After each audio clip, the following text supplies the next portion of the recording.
Praise lord. దేవునికి స్తోత్రము. మీ అందరికీ నా వందనాలు. ఆయన హెచ్చవలసి ఉన్నది హీ మస్ట్ ఇంక్రీస్ అను కార్యక్రమానికి మిమ్మల్ని అందరినీ ప్రేమపూర్వకంగా ఆహ్వానిస్తున్నాము. ప్రతి ఉదయం 8 గంటలకు మరియు సాయంత్రం 4 గంటలకు, అదే రీతిగా ప్రతి శనివారం మధ్యాహ్నం 3:30 గంటలకు శాంతి టీవీలో ప్రసారం అవుతున్న మా ఈ కార్యక్రమాన్ని వీక్షించగలరు. ఈ సమయంలో దైవజనులు పాస్టర్ వి సంతోష్ గారు దైవవర్తమానం అందిస్తుండగా అందరూ ప్రార్థనా పూర్వకంగా వినవలసిందిగా కోరుతున్నాము. ఈ దినపు ధ్యానానికి ఏర్పాటు చేయబడిన లేఖన భాగమును చదువుకుందాం. ఆ వాక్యము యోహాను సువార్త 4వ అధ్యాయము 7వ వచనము మరియు 11వ వచనము. యోహాను సువార్త 4వ అధ్యాయము 7వ వచనము మరియు 11వ వచనము. సమరయ స్త్రీ ఒకతే నీళ్లు చేదుకొనుటకు అక్కడికి రాగా యేసు నాకు దాహమునకిమ్మని ఆమెను అడిగెను. మరియు 11వ వచనం కూడా. అప్పుడు ఆ స్త్రీ, అయ్యా, ఈ బావి లోతైనది, చేదుకొనుటకు నీకేమీయూ లేదే, ఆ జీవజలము ఎలాగు నీకు దొరుకును? ఆమేన్. దేవుని స్తోత్రం. ప్రభువును రక్షకుడైనటువంటి యేసు క్రీస్తు నామములో మీ అందరికీ హృదయపూర్వకమైన వందనాలు తెలియజేస్తూ ప్రైజ్ లార్డ్. దేవుని స్తోత్రం. దేవుడు మీ అందరినీ దీవించునుగాక. ఆయన హెచ్చవలసి ఉన్నది అనేటువంటి శాంతి టీవీలో ప్రసారమయ్యేటువంటి కార్యక్రమం ద్వారా యోహాను సువార్త ధ్యానాల ద్వారా మీరు దీవించబడుతున్నారని భావిస్తున్నాను. మీకేమైనా సందేహాలు ఉన్నట్లయితే, ఏమైనా వివరణ కావాలని మీరు ఆశించినట్లయితే మీరు మమ్మల్ని సంప్రదించాల్సిందిగా కోరుతున్నాం. ఈ కార్యక్రమాన్ని మొట్టమొదటిసారి చూస్తున్న వారు ఎవరైనా ఉన్నట్లయితే మీకు ప్రత్యేకమైన ఆహ్వానాన్ని పలుకుతున్నాం. రండి, ఈ కార్యక్రమాన్ని అనుదినం చూడండి, చూసి దేవుని దీవెనలు పొందాల్సిందిగా కోరుతున్నాం. గమనించండి 2 విషయాలు. ఒకటి, ఈ కార్యక్రమంలో మేము మా మందిర ఆరాధన సమయాలు వేయడం లేదు. కారణం ఏంటంటే వాక్యం వింటున్న వారెవరు మందిరానికి రావాలని మా యొక్క ఉద్దేశం కాదు. మీ స్థానిక మందిరాలను వదిలిపెట్టకుండా అక్కడికే వెళ్ళండి. రెండవది, ఈ కార్యక్రమంలో ఎక్కడ మా అకౌంట్ నంబర్స్ వేయడం లేదు. ఒకరిద్దరు అడిగారు, మేము ఏదైనా చిన్న ఆర్థిక సహాయం చేయాలనుకుంటున్నాం కనుక మీ అకౌంట్ నంబర్ పెడితే బాగుంటుంది కదా అని ఒకరిద్దరు అభిప్రాయం వ్యక్తం చేశారు. నేను చెప్పాను, ప్రతి వ్యక్తికి, ప్రతి క్రైస్తవునికి కూడా వాళ్ళకి కొన్ని కమిట్మెంట్స్ ఉంటాయి. ప్రతి వ్యక్తికి ఒక సంఘం ఉంది. ఆ సంఘంలో స్థానిక సంఘానికి దశమ భాగాలు లేకపోతే ఇంకా ఇతర కానుకలు ఇవ్వాల్సిన అవసరం ఉంది. కనుక మేము మాకు స్పాన్సర్ చేయమని, లేకపోతే మా అకౌంట్ నెంబర్ ఏమి ఇవ్వడం లేదు. విశ్వాసపు ద్వారా జరిగేటువంటి పరిచర్య ప్రభు ఇస్తున్నాడు, ప్రభు నడిపిస్తున్నాడు. ప్రభు ఎంతవరకు నడిపించాడు, ఇక ముందు కూడా నడిపిస్తాడు అనేటువంటి నమ్మకంతో ఇలా ముందుకు సాగుతున్నాం. ఇంచుమించు ఈ 2020వ సంవత్సరానికి 2 లక్షలకు పైగా రూపాయలు ఖర్చు పెట్టి ఈ టీవీలో డైలీ ప్రోగ్రాం చేస్తున్నాం. చేయడానికి ప్రభు సహాయం చేస్తున్నాడు. ఇట్టి సంగతులకు మేము చాలిన వాళ్ళం కాదు. యెహోవా ఈరే. ఒకవేళ దీని వెనకాల ఏదైనా రహస్యం ఉంటే, దీని వెనకాల ఏదైనా సూత్రం లేకపోతే ఏదైనా మిస్టరీ ఏదైనా ఉంటే ఒకటే, యెహోవా ఈరే. దేవుని స్తోత్రం. సమయంలో ప్రార్థన చేసుకొని ఈ కార్యక్రమాన్ని మనం ఆరంభించుకుందాం. ప్రార్థన దయచేసి ప్రార్థనలో ఏకీభవించండి. పరిశుద్ధుడా, మహోన్నతుడా, మహాగణుడా, మా రాజా, మా నాయకుడా, మా కాపరి, మా అధిపతి, సైన్యములకు అధిపతియగు యెహోవా, మీ నామాన్ని స్తుతిస్తున్నాం. అయా, మీకు వందనాలు. మీ వాక్యాన్ని చేతబట్టుకొని జ్యోతుల్లాగా ఈ వక్రజనం మధ్య ప్రకాశించడానికి మీరు మాకు ఇచ్చిన అవకాశం కొరకే మీకు వందనం చేస్తున్నాను. ఈ సమయంలో నాయనా, కరోనా అనేటువంటి వైరస్ బారిన పడిన వారి కొరకు ప్రార్థన చేస్తున్న వారిని మీరు స్వస్థపరచండి. అంతేకాకుండా కరోనా వైరస్ వలన ప్రభు దీనికి సంబంధించినటువంటి భయముతో, ఆందోళనతో ఉన్న వారి కొరకు మేము ప్రత్యేకంగా ప్రార్థన చేస్తున్నాం. యేసు నామములో మీ కార్యము జరిగించండి ప్రభువా. అయా, మీకు వందనం చేస్తున్నాం. అయా, పిరికితనము కలుగు చేసే దురాత్మను యేసు నామములో గద్దిస్తున్నాం ప్రభువా. అయా, ప్రతి బలహీనత కూడా కరోనా ఏమో అని భయపడిపోతూ ఆందోళనతో ఉన్నటువంటి ప్రజలను మీరు దర్శించమని అడుగుకుంటున్నాం ప్రభువా. ఏ తెగులు నీ గుడారము సమీపించదని వాగ్దానాన్ని మేము జ్ఞాపకం చేసుకుంటున్నాం. ఆ వాగ్దానం మా ప్రియుల జీవితాల్లో మీరు నెరవేర్చండి ప్రభువా. కరోనా కాదు, ఇంకొక భయంకరమైనటువంటి వ్యాధి కూడా మమ్మల్ని, మా గుడారాలని తాకదు అనేటువంటి సత్యాన్ని, ఎందుకంటే గొర్రెపిల్ల రక్తము మా గుడారముల యొక్క గడప కమ్ముల మీద ప్రోక్షించబడింది. సంహార దూత దాటిపోవలసిందే కానీ మా లోపలికి ప్రవేశించి మా జ్యేష్ఠ కుమారులు, కుమార్తెలు కానీ ఎవరి మీదను తాకడానికి ఏమాత్రం అవకాశం లేదు ప్రభువా. ప్రోక్షించబడినటువంటి గొర్రెపిల్ల రక్తాన్ని బట్టి మీకు వందనం చేస్తున్నాం. గొర్రెపిల్ల కన్నా శ్రేష్టమైనటువంటి, గొర్రెపిల్లగా పోల్చబడినటువంటి యేసు క్రీస్తు యొక్క అమూల్యమైన రక్తం మా మీద ప్రోక్షించబడింది, మా గుడారాల మీద ప్రోక్షించబడింది కనుక మేము సురక్షితంగా ఉన్నాం. అందును బట్టి మీ నామాన్ని స్తుతిస్తున్నాం. ప్రభువా, మీకు వందనం చేస్తున్నాం. యెహోవా నామము బలమైన దుర్గము, నీతిమంతులు అందులో ప్రవేశించి సురక్షితముగా ఉండని మీ వాక్యంలో రాయబడింది. మా ఆశ్రయపురమా, మీ నామాన్ని స్తుతిస్తున్నాం. మేము మీలో భద్రంగా ఉంటాం ప్రభువా. మీలో మాకు సెక్యూరిటీ ఉంది, మీలో మాకు ప్రొటెక్షన్ ఉంది, మీలో మాకు హీలింగ్ ఉంది. కనుక ఈ సమయంలో మమ్మల్ని మీ చేతిలో సమర్పిస్తున్నాం. మా ప్రజలందరినీ మీ చేతిలో సమర్పిస్తూ సకల ఘనత మహిమా ప్రభావాలు మీకే ఆరోపిస్తూ యేసుక్రీస్తు నామములోనే ప్రార్థించి ఈ వాక్య వివరణ, వాక్య బోధన కార్యక్రమంలోకి ముందుకు సాగుతున్నాం మా పరమ తండ్రి. Amen, amen, amen. దేవుని స్తోత్రం.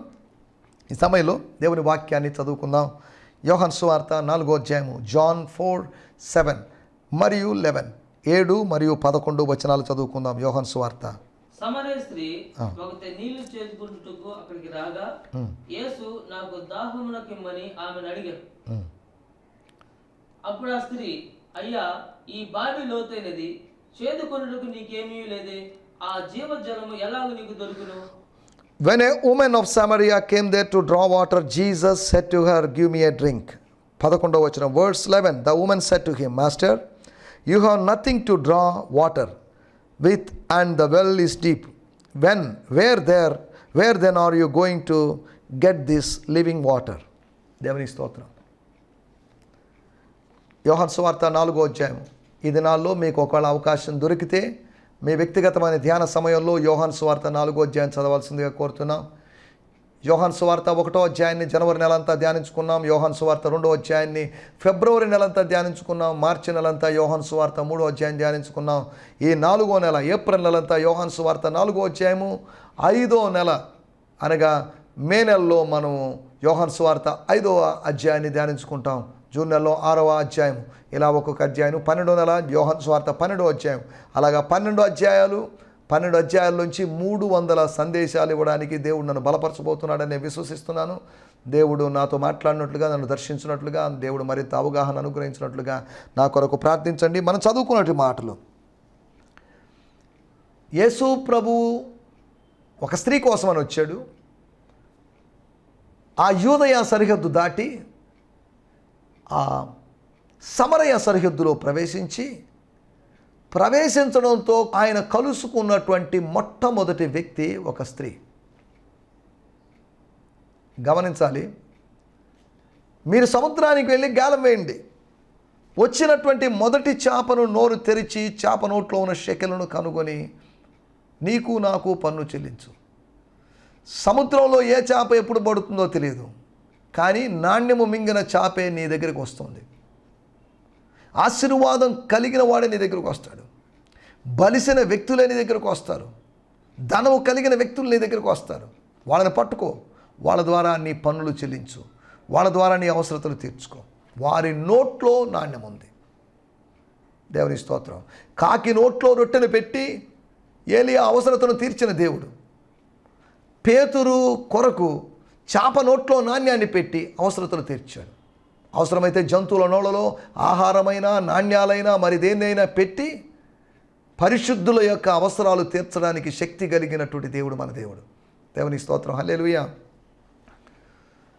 ఒకవేళ పేతురు గారు యొక్క శిష్యులు, మీరు పన్ను కట్టారా? పేతురుని ఇతర శిష్యులు అడిగితే పన్ను కట్టారా? ఎస్. ఎలాగా? అదొక అద్భుతం. ప్రభువుని అడిగాను నేను. చెల్లించేవాళ్ళు ట్యాక్స్ కలెక్టర్స్ వచ్చారు. ఏం బాబు, మీ ఇద్దరు బకాయిలు ఉన్నాయి, పెండింగ్స్ ఉన్నాయి, ఏంటి మీ పరిస్థితి అన్నప్పుడు మేము చెల్లిస్తామండి అన్నారు. ఎలా చెల్లిస్తారో తెలియదు, ఏదో లోటు బడ్జెట్ లాగా ఉన్నట్టుంది, ఏదో స్పాన్సర్స్ ఏమో సరిగా ఇవ్వలేకపోయారేమో. యేసుప్రభు చెప్పాడు, వెళ్ళి సముద్రంలోకి వెళ్ళి గాలం వేయమన్నాడు. ఇలాగా యేసు చెప్పిన మాట చొప్పున నేను గాలం వేశాను. యేసు చెప్పిన మాట చొప్పున అప్పుడు నేను వల విసిరాను. యేసు చెప్పిన మాట చొప్పున గాలం వేశాను. యేసు చెప్పిన మాట చొప్పున వల విసిరినా, యేసు చెప్పిన మాట చొప్పున గాలం వేసినా నీకు అద్భుతం జరుగుతుంది. నీ అవసరాలు తీరుతాయి. దేవుని స్తోత్రం. యేసు మాట చెప్పడం ప్రాముఖ్యం, వల అనేది ప్రాముఖ్యం కాదు, గాలం అనేది ప్రాముఖ్యం కాదు, ఇంకా మరొక విధానం అనేది ప్రాముఖ్యం కాదు. యేసు చెప్పిన మాటే ప్రాముఖ్యం. సరే, దేవుని స్తోత్రం. మనం ఆలోచిస్తున్న మాట నీళ్ల ద్వారా జరిగినటువంటి అద్భుతాలు, నీటి అద్భుతాలు చేసినటువంటి యేసు, వాటర్ మిరకిల్స్ చేసినటువంటి యేసు, ఏంటి నీళ్ళ అద్భుతాలు అనే వాటి గురించి ఒక 3 అద్భుతాలు మీకు త్వరగా జ్ఞాపకం చేస్తాను.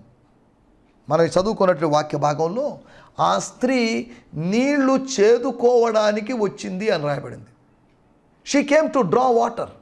ఎక్కడో 131 అడుగుల లోతులో ఉన్నటువంటి నీళ్లు తను తీసుకుని వెళ్ళాలి, తన కుటుంబానికి కావాలి, తన దాహం తీరాలి, తన పాత్రలు శుభ్రం చేసుకోవాలి, తన ఆహారం వండుకోవాలి, వీటన్నిటికీ నీరు కావాలి. ఆ నీరు కోసం చాలా దూరం వచ్చినటువంటి స్త్రీ. ఆఫ్రికన్ కంట్రీస్లో ఇంచుమించు ఒక రోజుకి ఒక స్త్రీ 6 నుంచి 8 గంటలు నీళ్లు మోసే పనిలో ఉంటుందంట. అంత కష్టంగా నీళ్లు దొరకడం ఎంత కష్టంగా ఉందో అర్థం చేసుకోండి. నీళ్లు దొరకడం కష్టంగా ఉన్నప్పుడు ఆ రాతి బాణంలో నీళ్లు పోయమని చెప్పి నీళ్లను ద్రాక్షారసంగా మార్చాడు యేసుప్రభు. నీళ్లు దొరకడం కష్టంగా ఉన్న స్త్రీ దగ్గరికి వచ్చి జీవజలాన్ని ఇస్తారని ప్రభు వాగ్దానం చేశాడు. ఆ స్త్రీకి అర్థం కాలేదు. నీళ్ల కోసం వచ్చింది కానీ కుండను అక్కడ పడేసి, కుండ అనగానే పాపపు కుండ అని వ్యాఖ్యానం చేస్తున్నారు. అది ఎంతవరకు సమంజసమో నాకైతే తెలియదు కానీ సరే, వాటిలోకి వెళ్ళలేదు. మనం ఇక్కడ ఆలోచిస్తున్న విషయాల్లోకి వచ్చేద్దాం.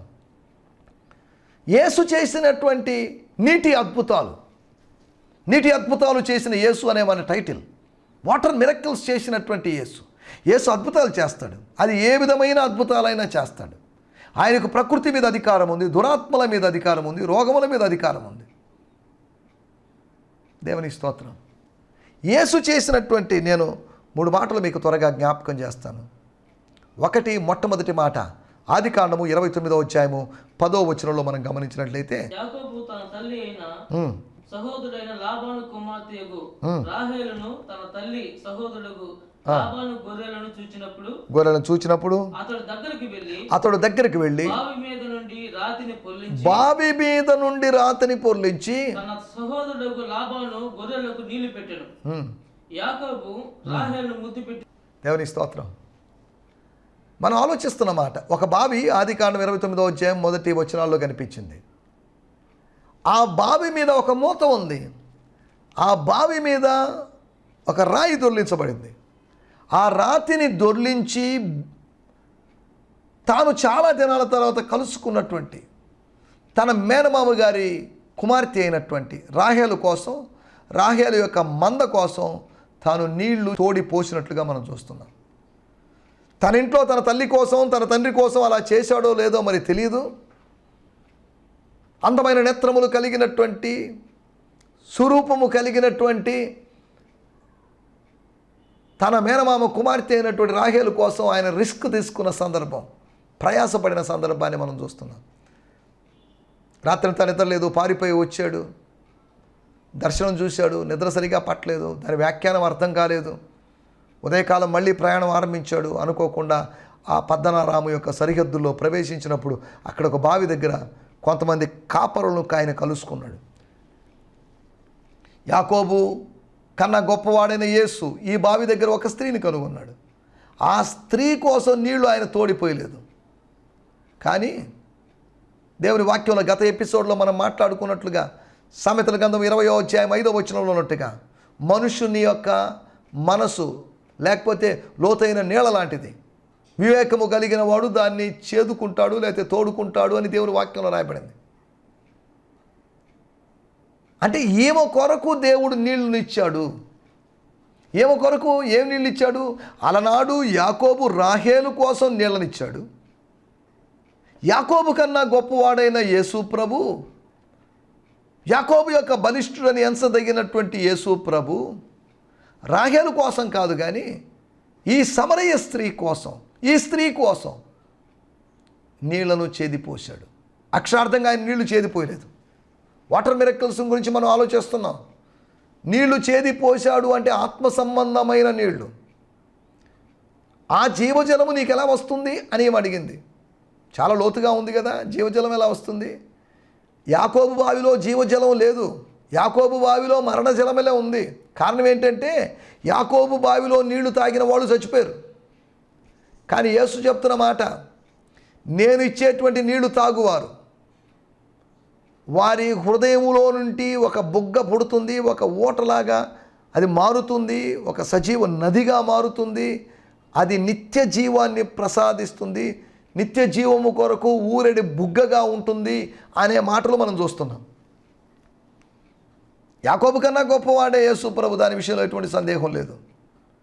యాకోబు ఇచ్చినట్టు నీళ్లు తాగిన వాళ్ళు, ఈ లోకపు నీళ్లు తాగిన వాళ్ళు మళ్ళీ దాహం కొంటారు, మరణిస్తారు. కానీ యేసు ఇచ్చిన నీళ్లు తాగిన వాళ్ళు, అనగా స్వర్గ జలములు సేవించిన వాడు, చనిపోబోతున్నటువంటి, ఇక కొన్ని నిమిషాలు ఆలస్యమైనా కానీ నీళ్లు లేక గొంతండి చచ్చిపోవాల్సినటువంటి న్యాయాధిపతి అయినటువంటి సంసోను కొరకు గోతిని చీల్చినవాడు, సమరయ స్త్రీ యొక్క ఆత్మీయ దాహాన్ని తీర్చినవాడు. ఆమెకు ఆత్మీయ దాహం తీరింది కనుక భౌతికమైన దాహంతో పని లేకుండా కొండను అక్కడే విడిచిపెట్టేసి ఆమె వెళ్ళిపోయినట్టుగా చూస్తున్నాం. భౌతికమైన నీళ్ల కోసం వెళ్ళి ఆత్మీయమైన నీళ్లను సంపాదించుకుంది. భౌతికమైన ఆశీర్వాదాల వెనకాల వెళ్ళి ఆత్మ సంబంధమైన ఆశీర్వాదాలు సంపాదించుకుంటున్నావా, లేకపోతే ఆత్మ సంబంధమైన ఆశీర్వాదాల కోసం వెళ్ళి భౌతికమైన ఆశీర్వాదాలు సంపాదించుకుంటున్నావా? ఆత్మానుసారంగా ఆరంభించి శరీరానుసారంగా ముగింతురా అన్నట్లుగా ఆత్మానుసారమైన వాటి కోసం వెళ్ళి శరీరానుసారమైన వాటిని తీసుకొని వచ్చి ఒక ముగింపులోకి వస్తారా? ఒకటి, నీళ్లను చేదిపోసినవాడు, నీళ్లను తోడిపోసినవాడు, అడుగున ఉన్న నీళ్ళని, ఎక్కడో లోపల ఉన్న నీళ్ళని, అందనట్టుగా ఉన్నటువంటి నీళ్ళని, అందని ద్రాక్ష పండులాగా ఉన్నటువంటి లోతుగా ఉన్నటువంటి నీళ్ళని, సత్య జలాన్ని, సత్యము బహు లోతుగాను బహు దూరముగాను ఉన్నది, దాన్ని గ్రహింపగలిగిన వాడెవడు అని ప్రసంగి గ్రంథంలో మనం చూస్తున్నాం. లోతైన దాన్ని, దూరంగా ఉన్నదాన్ని సమరయ స్త్రీకి అందుబాటులో ఉంచాడు. ఆమెకు తెలియజేశాడు. ఆమెకు తెలియజేసిన విషయాలని స్పష్టంగా తెలియజేశాడు. నువ్వు చెప్పే మాటలు నాకేం అర్థం కావడం లేదయ్యా, మళ్ళీ చెప్తావా?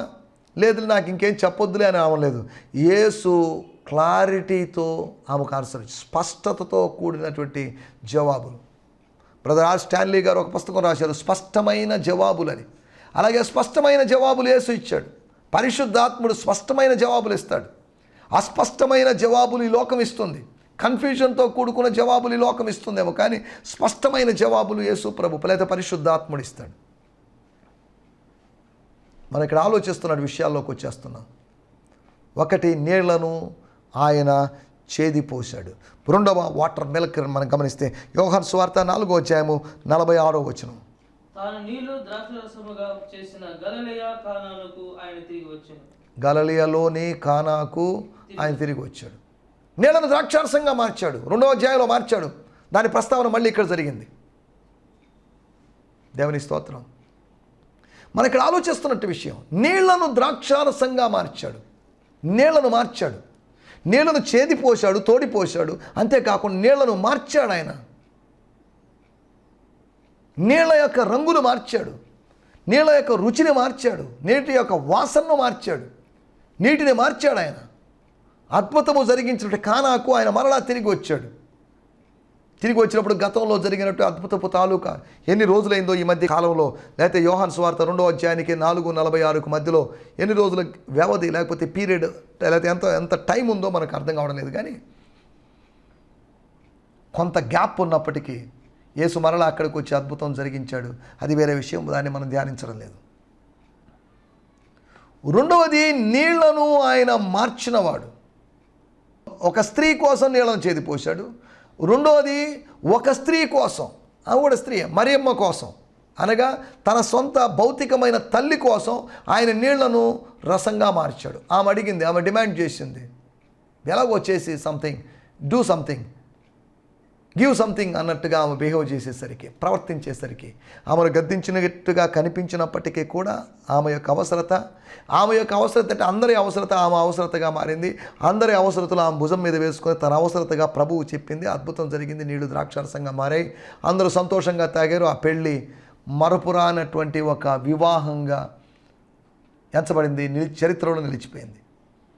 మూడో విషయం, యోహాను సువార్త 5వ అధ్యాయము 3-4 వచనాల్లో మనం గమనిస్తే ఆయా సమయాల్లో దేవదూత కోనేటిలో దిగి నీళ్లు కదిలించుట, the troubling of the waters. ఒకటి డ్రాయింగ్ ఆఫ్ ద వాటర్స్, రెండవది వచ్చేసి చేంజింగ్ ఆఫ్ ద వాటర్స్, మూడవది వచ్చేసి ట్రబులింగ్ ఆఫ్ ద వాటర్స్. నీళ్లు కదిలించడం, నీళ్లు షేక్ చేస్తున్నాడు.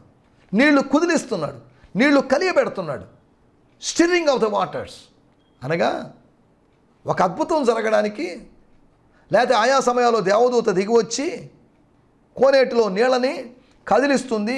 ఎవడు మొదట దిగుతాడో వాడు స్వస్థత పొందుకోడు. వాడు ఎవడైనా సరే, ఏ రోగి అయినా కానీ, ఎంతకాలం రోగి అయినా కానీ కానీ ఈ వ్యక్తికి 38 సంవత్సరాలుగా రోగిగా పడి ఉన్న వ్యక్తికి, ఆ కోనేటి దగ్గర ఉన్నట్టు వ్యక్తికి స్వస్థత ఏమాత్రం లభించలేదు. కానీ అతనికి స్వస్థతను అనుగ్రహించడానికి యేసే స్వయంగా దిగి వచ్చాడు. అందరి కోసం లేకపోతే కొందరి కోసం దేవదూత దిగి వస్తే, ఈ వ్యక్తి కోసం యేసే దేవుని కుమారుడే దిగి వచ్చాడు. నీ కోసం దేవదూత కాదు వచ్చింది, మానవాళి రక్షణ కొరకు దేవదూత వచ్చి, గబ్రియేలు దేవదూతో లేకపోతే మికాయేలు దేవదూత వచ్చి చనిపోలేదు, కానీ స్వయంగా దేవుని కుమారుడే ఈ లోకానికి వచ్చి చనిపోయాడు. ట్రబులింగ్ ఆఫ్ ది వాటర్స్, వాక్యాన్ని కదిలించడం, వాక్యం ద్వారా మనల్ని ఉక్కిరి బిక్కిరి చేయడం. వాక్యాన్ని, ఆ రొట్టెను విరిచినప్పుడు మన కనులు తెరవబడ్డాయి. రొట్టెను విరిచినప్పుడు ఆయన మనతో మాట్లాడుతున్నప్పుడు ఆ హృదయం మండుచుండలేదా? Stirring experience, revival experience. ఆయన పక్షిరాజు తన గూడు రేపినట్లు దేవుడు తన ప్రజల గూడులను రేపుతున్నాడు. నీ యొక్క ఆలోచనలు, నీ అభిప్రాయాలని వీటన్నిటిని షేక్ చేస్తున్నాడు, కదిలిస్తున్నాడు. ఆకాశ శక్తులు కదిలించబడతాయి. The powers of the heaven will be shaken. Shake చేయబోతున్నాడు దేవుడు. దేవుని స్తోత్రం. మనం ఇక్కడ ఆలోచిస్తున్నటువంటి మూడో విషయం, వాటర్ మిరకిల్స్ గురించి మనం ఆలోచిస్తున్నాం. చాలా వాటర్ మిరకిల్స్ ఉన్నాయి, వాటిని గురించి మనం ఆలోచించడం లేదు. కానీ ఒకటి, ఆయన జరిగించిన విషయం, నీళ్లను తోడిపోశాడు. రెండవది, ఆయన నీళ్లను మార్చాడు. మూడవది, ఆయన నీళ్లను కదిలించాడు. ఆయన కదిలించాడని కాదు, ఆయన అక్షార్థంగా కదిలించాడని నేను అనలేదు. నువ్వు స్వస్థపడగోరుచున్నావా అని అడిగి అతనిలో ఉన్నటువంటి నిరాశను తొలగించి, అతనికి ఒక నిరీక్షణ కలిగించి, ఒక హోప్ను పుట్టించి, నూతనమైన నిరీక్షణ పుట్టించి, అరే ఇదేంటి ఎవరు అడగలేదు ఇంతవరకు, నెక్స్ట్ టైం నేను చూస్తాను, నేను నీళ్ళలో నెడతాను, తోసివేస్తాను, నీళ్ళలో దింపుతాను అన్న వాళ్ళు ఎవరు లేరే. ఏంటిదంతా?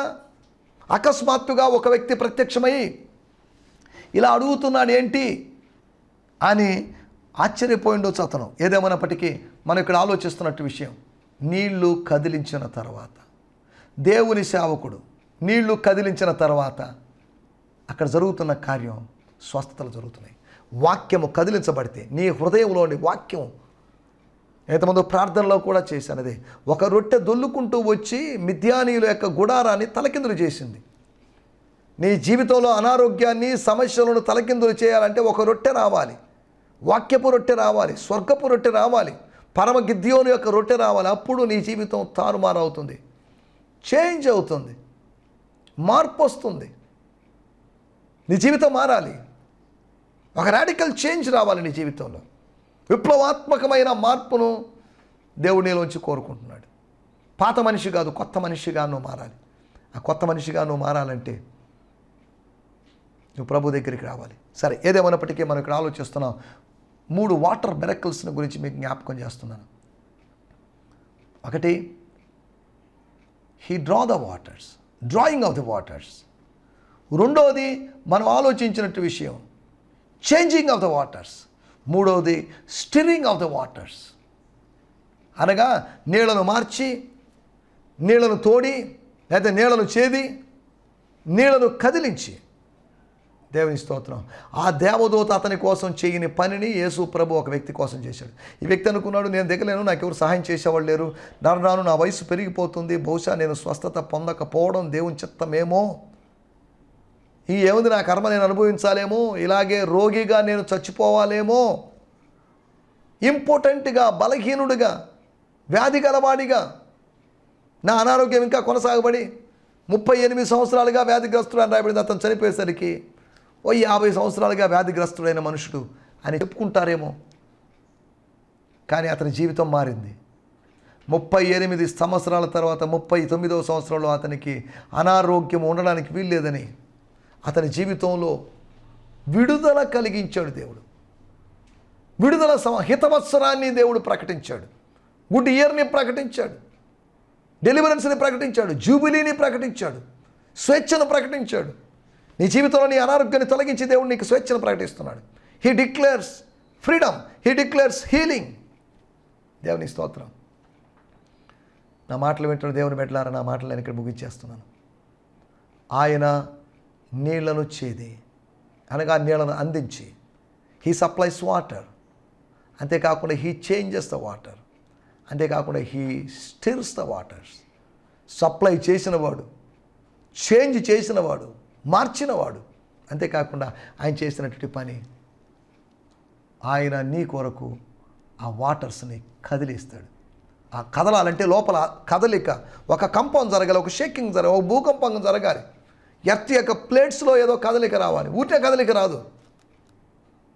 సరే, వీటన్నిటి గురించి మనం మాట్లాడుకోవట్లేదు. ప్రభు చిత్తమైతే యోహాను సువార్త 5వ అధ్యాయానికి వెళ్ళినప్పుడు వాటి గురించి మనం కొద్దిగా మాట్లాడుకుందాం. యేసు ప్రభు నీటి ద్వారా ఎన్నో అద్భుతాలు చేశాడు. పాత నిబంధన కాలంలో కూడా నీళ్ళను రక్తంగా మార్చాడు మోషే ద్వారా. నీటిని గోడలుగా నిలబెట్టి ఆ గోడల మధ్యలో తన ప్రజలను నడిపించాడు. దేవుని స్తోత్రం. సమయంలో ప్రార్థన చేసుకుందాం, అందరం తలలోంచుకుందాం. యేసు ప్రభు నీటి అద్భుతములు జరిగించిన దేవుడు, వాటర్ మిరకల్స్ జరిగించిన దేవుడు. నీ జీవితంలో కూడా దేవుడు కార్యాలు జరిగిస్తాడు. అప్పుడు జరిగించిన దేవుడు ఇప్పుడు జరిగిస్తాడు. నిన్న నేడు నిరంతరము ఏకరీతిగా ఉన్న దేవుడు, మారని దేవుడు, మార్పు లేని దేవుడు. నీకోసం ఏదైనా చేయగలడు. నా నామంలో ఏది అడిగినాగా నేను మీకు చేస్తానని చెప్పిన దేవుడు. తన నామంలో మనం అడుగుతున్నప్పుడు, ప్రార్థిస్తున్నప్పుడు, కష్టాల్లో కన్నీళ్ళ మధ్యలో ఉండి నువ్వు ఇప్పుడు ప్రార్థిస్తున్నప్పుడు, తలలోంచుకుంటున్నప్పుడు, కళ్ళు మూసుకుంటున్నప్పుడు దయచేసి జ్ఞాపకం చేసుకోండి. నీ నీళ్లను ఆయన మార్చగలడు. నీ నీళ్లను ఆయన కదిలించగలడు. నీ కోసం నీటిని అందించగలడు. సంసోనుకి నీటిని అందించిన దేవుడు, హాగరుకు నీటిని అందించిన దేవుడు, సమరయ స్త్రీకి జీవజలాన్ని ఇచ్చిన దేవుడు. ప్రార్థన చేసుకుందాం. దయచేసి కళ్ళు మూసుకొని ప్రార్థనలో ఏకీభవిద్దాం. దైవజనులు మనల్ని ప్రార్థనలు నడిపిస్తారు. ప్రార్థన చేసుకుందాం. ప్రేమ కలిగిన మా తండ్రి, కృప కలిగిన మా ప్రభా, నీ పరిశుద్ధమైన నామం బట్టి మీకు స్తుతి స్తోత్రములు చెల్లిస్తున్నాం ప్రభా. ఈ సమయంలో ప్రభా తండ్రి, మీ దాసుని నిలబెట్టుకుని ప్రభా మీరు మాట్లాడి అందించిన విధానం బట్టి మీకు స్తోత్రం చెల్లిస్తున్నాం. ఈ యొక్క అద్భుతమైన మాటలను బట్టి నా తండ్రి ప్రతి ఒక్కరు ప్రభా బలపరచబడుతున్నారు తండ్రి, మీ స్తోత్రం చెల్లిస్తున్నాం. ఇదే ప్రభా తండ్రి ఈ యొక్క మాటల్లో ప్రభా ఆయన నా తన నీటిని చేదిపోసిన దేవుడిగా, యేసువుగా ప్రభా మీరు కనిపిస్తున్నారు. అలాగే ప్రభా నీటిని ప్రభా తండ్రి మార్చిన దేవుడిగా, ద్రాక్షరసముగా మార్చిన దేవుడిగా కనిపిస్తున్నారు. అలాగే ప్రభా నీటిని కదిలించిన దేవుడిగా ప్రభా తండ్రి అనేక మంది జనములను ప్రభా తండ్రి ఏదో నడిపించిన వాడుగా నా తండ్రి కనిపిస్తున్నారు. ప్రభా తండ్రి ఈ యొక్క టీవీ కార్యక్రమం ద్వారా నా తండ్రి వింటున్నటువంటి ప్రార్థనలు ఏకీవించినటువంటి ప్రతి ఒక్కరిని బట్టి మీకు స్తోత్రం చెల్లిస్తున్నా. ఈ మాటల ద్వారా నా తండ్రి వారి యొక్క జీవితంలో అద్భుతమైనటువంటి కదలికలను బట్టి నాయన మీకు స్తోత్రం చెల్లిస్తున్నాం ప్రభా. వారిని ప్రభాతని ఎదుగు చేర్చుకుని ప్రభా వారికి నా తండ్రి వారి యొక్క జీవితంలో అద్భుతమైన మేళ్ళు, ఆశ్చర్య కార్యములు ఆయన మీరు జరిగించి మహిమ తెచ్చుకోమని, వారిని తృప్తిపరచమని నజరేయుడైన యేసుక్రీస్తు నామమున ప్రార్థించి వేడుకుంటున్నాను తండ్రి, ఆమేన్. మంచిది. ఆయన హెచ్చవలసి ఉన్నది. హీ మస్ట్ ఇంక్రీజ్ అనే ఈ ఆధ్యాత్మిక కార్యక్రమం మీకు ఆశీర్వాదకరంగా ఉన్నదని నమ్ముతూ ఉన్నాం. కొందరు మాకు ఫోన్ చేస్తూ ఉన్నారు. దాన్ని బట్టి కూడా మేము ప్రభువుని మహిమపరుస్తున్నాం. ఇంకా మీకేమైనా ప్రార్థన అవసరతలు, సందేహాలు ఉన్నట్లయితే స్క్రీన్ మీద స్క్రోల్ అవుతున్నటువంటి ఫోన్ నెంబర్లకు, అలాగే ఈమెయిల్ ఐడికి మీరు సంప్రదించండి. పాస్టర్ సంతోష్ అబ్రహాం గారు మీకు ఆ ఐడి ద్వారా సమాధానాలు తెలియజేస్తారు. ప్రభు కృప మీకు తోడయుండునుగాక. ఆమెన్.